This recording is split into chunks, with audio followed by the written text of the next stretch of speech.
cruising down PCH on a beautiful spring day in a sporty BMW. No! Oh no, not this one.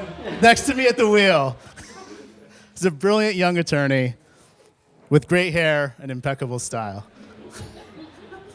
It was March of 2014. I just moved to Newport Beach from Chicago, and my new coworker, Daniel, was taking me to lunch at Bear Flag in Crystal Cove.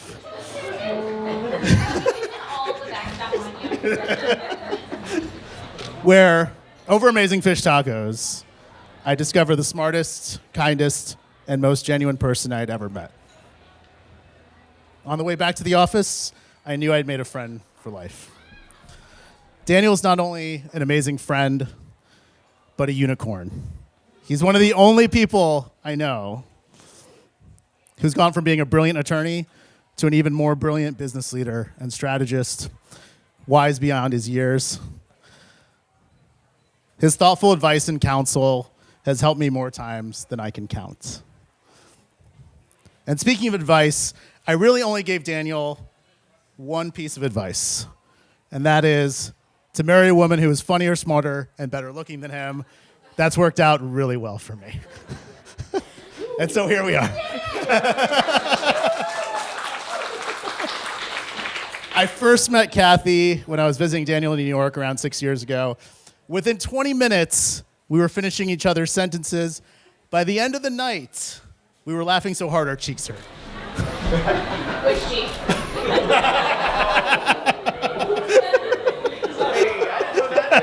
I left that part out. I didn't think it was possible at the time for me to like anyone else more than I like Daniel, but there we were. When Cathy told me a few years later that she was enrolling in Northwestern's JD MBA program, I was thrilled beyond words. Thrilled for Cathy and Daniel to meet new amazing people and make new lifelong friends, many of whom are here this weekend. I was thrilled for the JD MBA program, having somebody like Cathy on board who would give her all to improve the program for her class and future classes. And of course, thrilled for me and Heather, getting to spend 3 years together with them in Chicago. I am so proud of all that you have accomplished individually and together as a couple. Now listen, you're gonna get a lot of bad marriage advice over the next few weeks. So nod and smile, and just remember these three things. People are gonna tell you the secret to a good marriage is compromise. Wrong. Never compromise. For example, Cathy wants to watch the newest true crime drama, while you wanna watch, I don't know, the Monaco Grand Prix. Always agree to watch the true crime drama. Cathy will be asleep in 5 minutes, then you can do whatever you want. I like to call it constructive compromise. People are gonna tell you that the secret to a good marriage is never going to bed angry. Wrong. Always go to bed angry. You don't stop fighting just because it's the end of the day. Would you rush through your closing arguments at a trial just because it was 4 o'clock? No. You would go home, you'd stay up all night preparing, and then crush it the next day. Going to bed angry means you can spend all night thinking about all the other things that you should be mad about. Trust me, your partner will appreciate the extra effort. And finally, people are gonna tell you the secret to a good marriage is giving each other space. It's so wrong. ABC, always be cuddling. You should remain attached to the hip at all times. All activities must be shared activities. All friends must like both of you. Neither of you should have your own lives, hobbies, or interests. Always have a stick shift car so Cathy needs you to drive her around. Always send joint calendar invites for all your events. And remember, you can't spell independent couple without codependent. Heather and I love you both so much. And we look forward to sharing cheek-hurting laughs for many years to come. Cheers to you.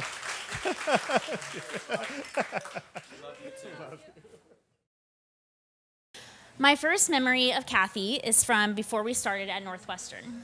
I remember exactly where I was. I was sitting at my desk at my old job, and the school had just put all the new JD MBA admits into like a shared GroupMe thread. And for the first hour, the thread was totally silent.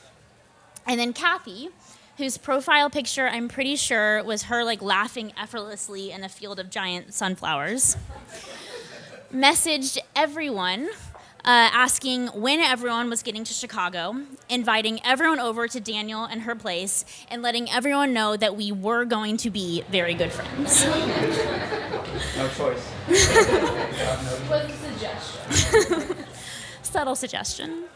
That was my first taste of Cathy's unique power to want something and to will it into existence. Case in point, we all did become very good friends, and Cathy and Daniel became two of my very favorite humans.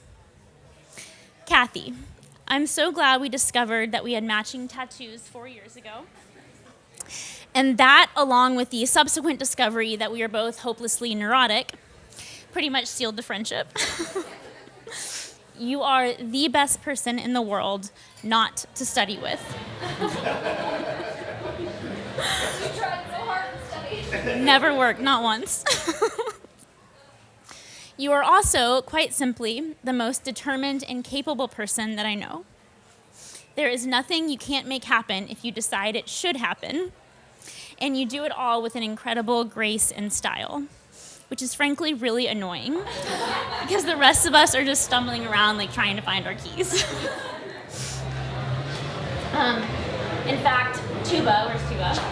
Tuba and I used to hold cider and confusion days where we would get together and drink apple cider and talk about how confused we were about how to do life. And Cathy was explicitly never invited because she couldn't get down with the confusion part. It's been so fun watching you get to exactly where you want to be, and I'm so grateful that I've been able to witness it. Daniel, you are the only person I have ever met who is more introspective than I am. I love that you know exactly how you feel right now, how you felt 3 minutes ago, how that's different and why that's different than how you feel now, and the 15 steps you're going to take to feel the way you want to feel tomorrow.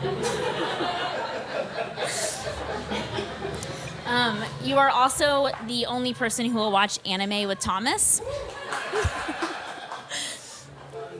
for which I am eternally grateful because it means I don't have to. The best part about being friends with Daniel and Cathy is how much I love them separately and I love them together. You're a team, but you don't blur into or crowd one another. I've always had the sense that you each want the other person to be the biggest, boldest versions of themselves, and that you will go to the mat to make sure that happens. You're best friends in the very, very best sense of that phrase, and it is honestly the most beautiful thing. So, congratulations on this most glorious love in life. Y'all are rock stars. Thanks for letting us share the weekend with you.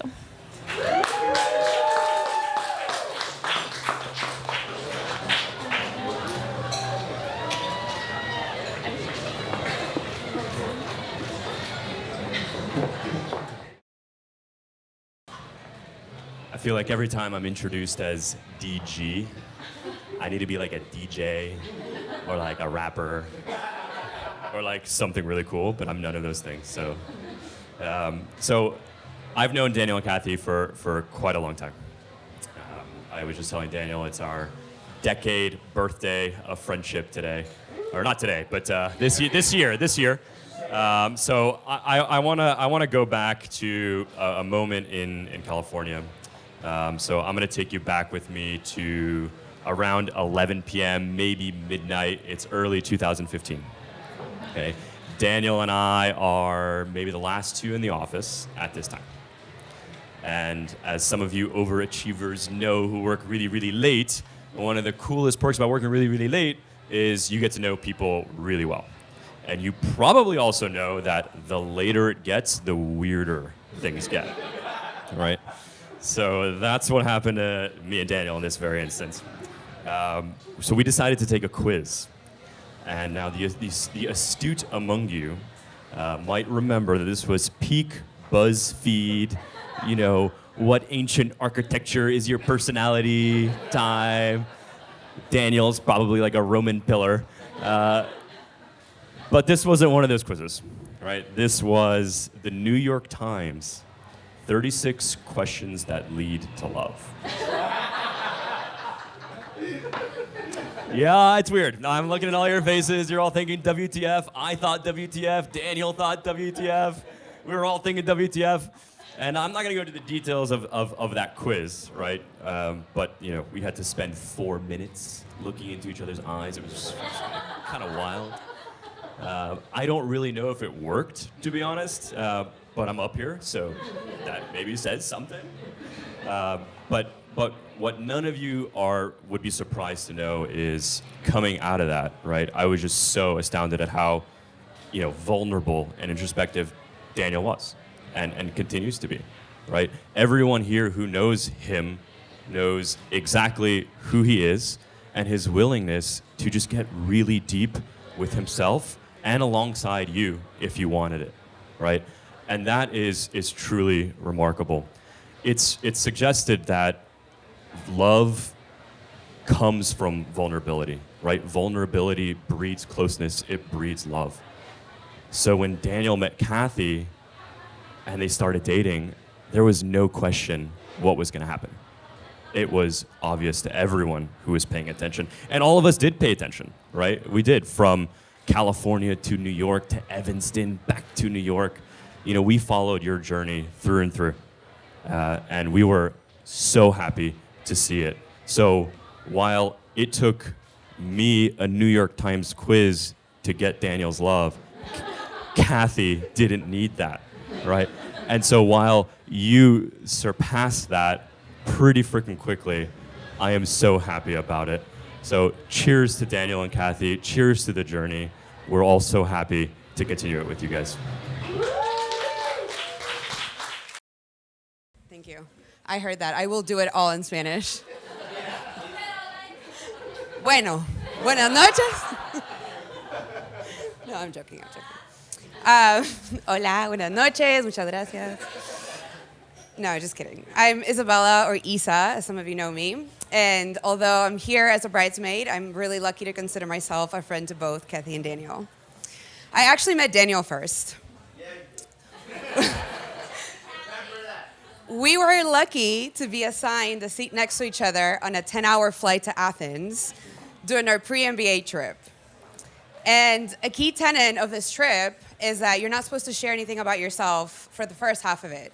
So you don't know where people are from, you don't know whether they're a student or a partner, you don't really know anything. And on top of it all, Cathy and Daniel decided to do this thing called secret couple. So they're like pretending not to know each other for the first half of the trip. So here I am, sitting next to Daniel, this man, I have no idea who he is, other than the fact that he's probably a huge Mad Men fan because he's binge watching the show for 10 hours on this flight. And I'm pretty sure it was the second or third time you've seen that show. I also met Cathy during that trip. She was gracious enough to give me one of those sheet face masks for the plane, because we all know how seriously she takes her skincare. And we didn't really talk much at the beginning, but I kind of knew there was something happening between them. In particular, this one time at a bus ride, Daniel sits behind Cathy and is staring at her the entire time while she's sleeping. I'm thinking, this guy's a creep, or they're in love. And that's when I knew. I knew there was something happening. The thing is, we didn't realize how in love they were until Daniel decided to share their engagement story during dinner. And so imagine, to Haley's reaction, there's 21 of us sitting at a restaurant in Greece crying because Daniel just told us the most lovely love story ever. And I don't really remember when we became close, but if I think about it, I'm pretty sure it was a team effort, as with everything else. Daniel was the hook, texting me all the time to get coffee from Backlot or get pho from UAE. And then Cathy would reel it in. She obviously trapped me with her great conversation and her famous baked goods. But what I truly found in Cathy was an amazing friend. In Cathy, I found somebody with whom I could truly feel myself. Somebody to share my wins and my losses and my ambitions. Somebody with whom I could truly feel at home. So thank you, Cathy, for being my Instagram model, for cooking up a Thanksgiving meal, 5-course Thanksgiving meal, even though it was just the 3 of us, because Thanksgiving is my favorite holiday. And thank you for sharing a bottle of tequila with me in Miami while dancing reggaeton for my birthday, even though you're the only one that remembers that night. Thank you for always being my ride or die. And we feel so lucky to be here today to share this special weekend with you guys as we honor your love and your partnership, because it's a really special partnership. In the 2 of you, we see 2 very different people coming together and creating something so unique. We see companionship, we see support, we see respect and affection. We see it every single time that Daniel would call me, every time he would go on a trip and say, please keep an eye on Cathy, make sure she eats. We see it every time Cathy indulges Daniel in going on keto, which is all the time. But what really makes your relationship special is that you show up for each other every single day. Whether it's small gestures or big ones, it all adds up to today, to the love that we see and that we're celebrating this weekend.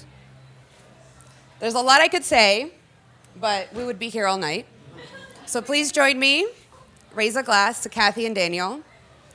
May your life be filled with laughter and companionship. May you be a support to one another in the hardest of times. And may we be lucky enough to accompany you through it all. Cheers. Yay. Salud.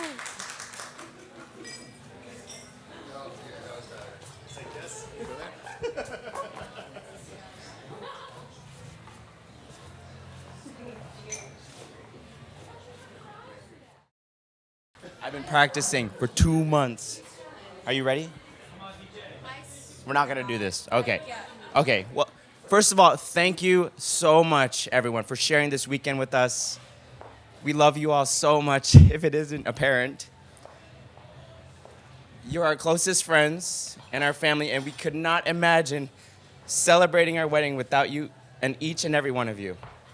Neither of our grandparents could be here today, as my father said, in person, but we're thankful to have our very special family guests here. Pei Hong Ai, Jang Hai Shushu, my uncle Timothy and Aunt Julie.